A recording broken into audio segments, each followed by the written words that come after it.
I guess my whole life's been leading me in this direction, but that was definitely a big change in after that. I mean, something definitely changed in me in my near-death experience, but after that, I just started meeting people. Yeah. You know, it was before that, I probably could have just pretended I was a normal person. After that, I couldn't. You know, that was something that happened. And I mean, obviously, I knew it happened, but I was sitting in my apartment. I mean, I had my near-death experience, and I had this phenomenal thing, but like you said, the internet wasn't around. I never heard of near-death experiences. But this woman basically showed up at my place and told me she, had heard something about me, and she wanted to introduce me to this teacher. So it was, without me doing anything, it was very cool. So it was easy to ignore, or I was trying to ignore. I guess sometimes I say my near-death experience was just a whack in the head telling me I can't ignore this. So I did have some things that happened before my near-death experience. Probably the most profound one is I saw my passed-away grandfather when I went to see a movie, and he was in the theater. And he was a unique-looking guy. It could not have been someone else. And, just the way he dressed and how he was really big, and, he would wear a cowboy hat and cowboy boots, which nowadays wouldn't be so unique. But again, it was, when I was 20, so like in the early 1970s, it was not a thing people were doing. No. And I kind of ignored it. It even thinking about it's kind of weird. Like, how did I ignore that? After my near-death experience, it definitely my hands started to become very warm when I touch people.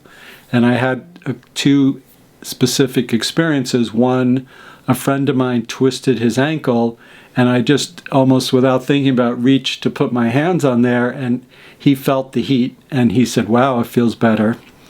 The other one, I told another friend whose father was kind of sick, and basically he was telling me his father was going to pass away like any day, and I said, "I'll pray for him," and I did, and I felt something happen more than just normal prayer.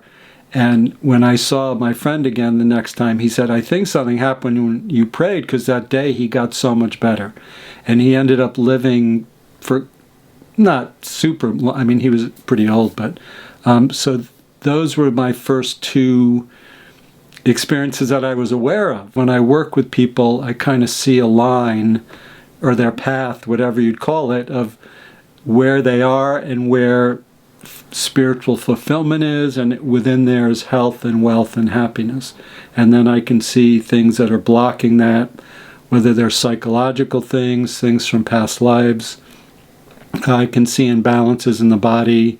I see a lot of different things. There are thousands of things that I might see depending on the person. And then basically looking at the person like they are just great. That I see that good in the person, and there's a way to unfold that and connect this light that's inside of each person to the light outside of them that would be, Source or God or whatever you are. And within that, there could be different saints. Like, I mean, Jesus is the one for most people, but it could be Mohammed or Abraham or, there's all sorts of things that come in. And then when this all connects, things start to move in the person energetically, physically, mentally, emotionally, and spiritually, and good stuff happens.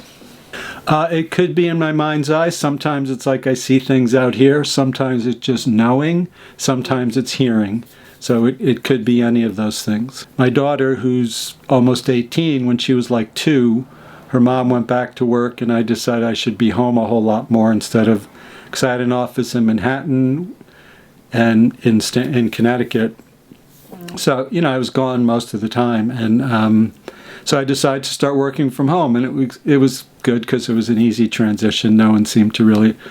And it's a good, example or, a way of saying what it is, because it's like I change my work in really what I do, but the energy is the same, and people don't... Some years before that, I was studying, I don't even remember what it was, but I learned a new technique, and all of a sudden I felt comfortable enough to start doing it. And this is when I was seeing people in person. And I remember, the first couple of times after the session, I said to people, "What do you think of this new work. And they said, what do you mean? It's the same. But so, when the healing happens and, the energy comes in, that loving, healing energy, that's the thing. Whatever you do physically to get that to happen is what it is. Yes, it's, I don't think I need to know what it is, but a lot of times people need to tell me. So it's not the process of what the words are, but it's the person of putting it out. Like a lot of times, I'm not really seeing much and the person starts to talk and within 10 seconds then I see everything. So, but there are times, sometimes people try to challenge me and they don't want to tell me anything and it still can work. So, yes, it is. And sometimes people are talking to me, they're telling me this whole thing, and I have to say, I need to interrupt you because I need to talk to you about this other thing. Yeah. And, so it happens all different ways. Yeah. I just think it's the coolest thing in the world. Working long distance, I have clients in England, I have clients like all over the world. It is, I don't know I like helping people. I've really learned to appreciate what I do, and it's, it's just like the coolest thing in the world. And I know it's not me doing it specifically, it's me kind of facilitating it, but just to be a part of that, to help people. When people get healthy physically or, even emotionally, it's like they're happy and, they just get it. And it's like, obviously there's so many things. Helping kids, that's like teenagers, I have a teenage daughter. So, but, just seeing people's that smile on their face, or someone tells me, I like when I see something and then something happens physically to verify that. There's so many, I just love it all, I guess. It's would be hard to say what my favorite part is. I've been doing it for a long time, like close to 40 years. Something happened, I would say maybe 5 years ago, that kind of allowed me to appreciate it more, with not feeling like, that I'm weird or that it's egotistical. So I was, a little while before that I started posting stuff online. And even that happened in a funny way because I was just posting to friends and then I posted some things and people were interested. And but I was looking for, it was around Thanksgiving time in the U.S. And so I'm always looking to, remind myself about things to be grateful for. And was always I'm still, I always try to look for things to post online. And I came across this email from this woman she had a miscarriage and she was very sick herself. And the doctors basically said, forget about ever having a kid. At this point, we're concerned about, your health and whether she was going to make it or not. Her friend kind of pushed her to come see me. This was in person. And, I saw her. I was pretty sure I could help her. I hate to say I was sure, but I knew I could help her. And then, so after 2 sessions, she wrote this email to me saying, I don't know what you do, but the doctors say I'm getting better. They don't know what happened. About a year later, I heard she was pregnant, and then, I heard she had a baby boy, and it was like, I looked at that, I go, wow, that is cool. Like that, and it was just like, I don't know, it sunk in, like after 30 years of doing this, like I'm doing this really cool thing, and it's okay to embrace that, it's okay to, and it takes a lot of work to continue to be in that place of meditating. I do Tai Chi, I keep clear, you keep studying, it's not just, sometimes people think, oh, it's this easy thing, but I work very hard to stay on top of my game, let's put it that way. I had this person the other day, and it was interesting because, like I said, normally I see a line, I guess like their lifeline or something, but this person had this thing here, and then it went off. And if I were to see something like that, at first I'd think, oh, it was something negative kind of messing with her, but it was like, no, something good happened. And the only way I could think of it, I'm wondering if she was kind of not on the right path, which I know is really impossible. So this must, I don't know, it was just very curious and kind of cool. And she went into this and I kept saying, it's like you're a princess now, which, doesn't have positive connotation, but it was like being, really honoring herself in a different way than she had been before. That was really important for her. I just, I get a thrill out of seeing things like that. Right, each person brings something kind of unique, which is a good part of it also. The short version is I was at a party drinking. I drove. I shouldn't have. It was in 1970s and people were fine with getting high and driving. I was about to leave the party, and I do remember still walking toward the door to leave the party. I don't remember anything after that until I was out of my body, in the white light, looking down. The car was really smashed. There was a tree there that I had hit. It's funny, the car was, it was hard to see how I survived when you look at the car.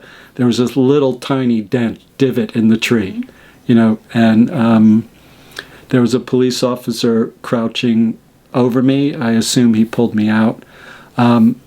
So it was a very kinesthetic experience, even now, because as soon as I think of it, I start to feel this nice little bit of a pressure on me, and it just feels nice and almost like the perfect weather or the perfect temperature water.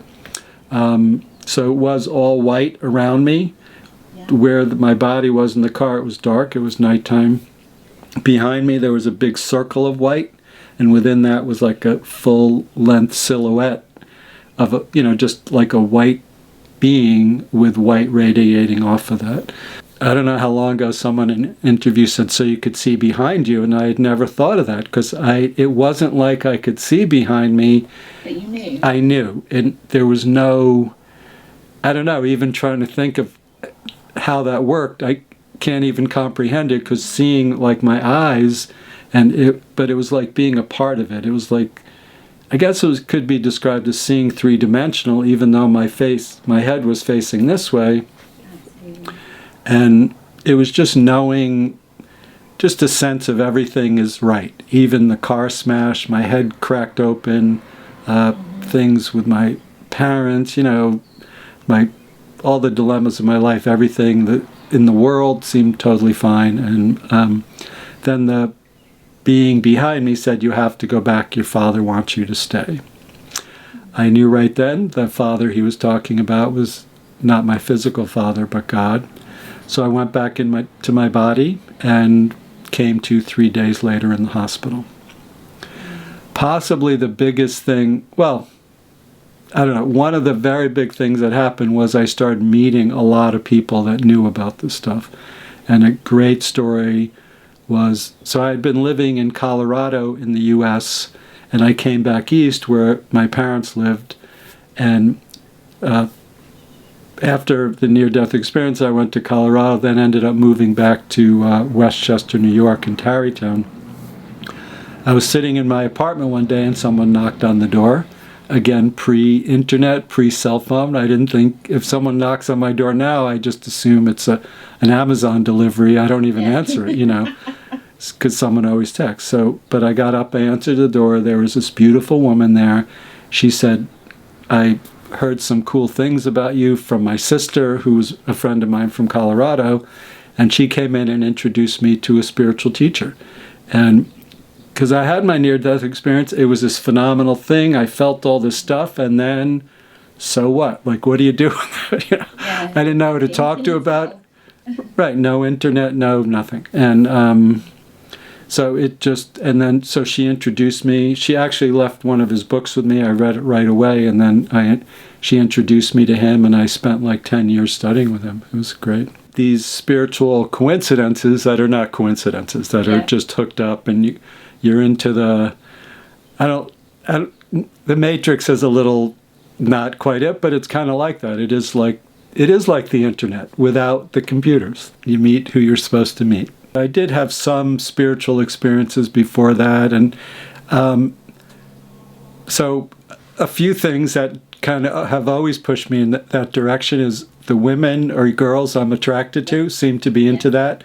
And that was a really bad car accident, but I was in a couple of other minor accidents that were wake-up calls, basically saying, get with the program here. And so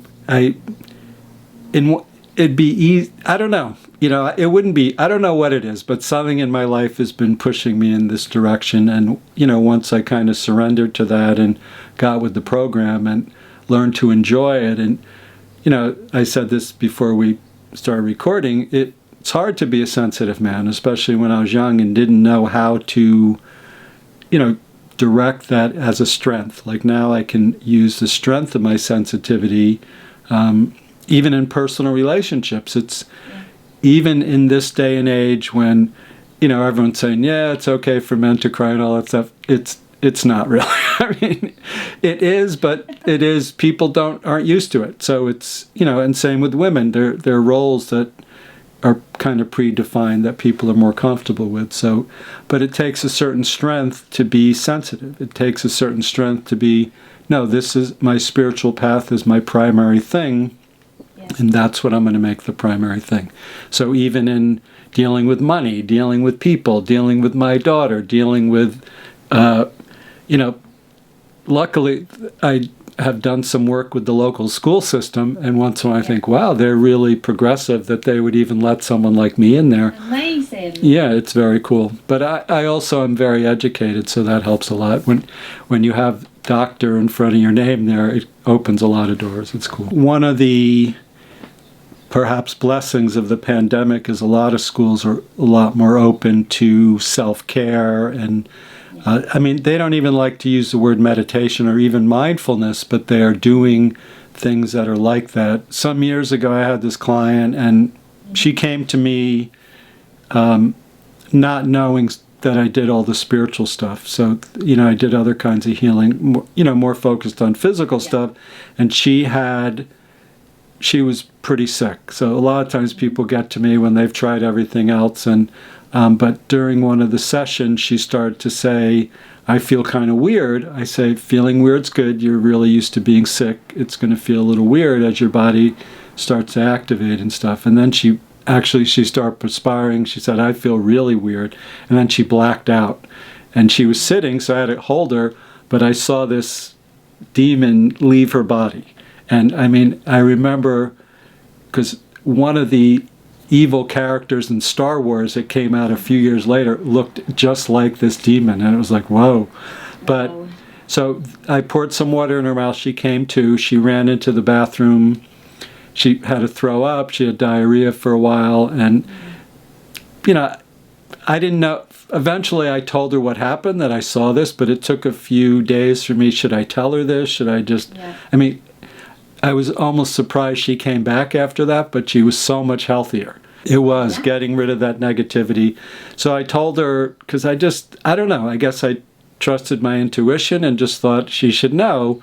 And the first time I told her, she didn't really answer me. And she left, she went home. She came back the next week for her appointment, which again, I was a little surprised. And she said, I talked to my friend about it. And they decided they were okay with it because of something they had seen in some fictional TV show. And they were totally fine with it.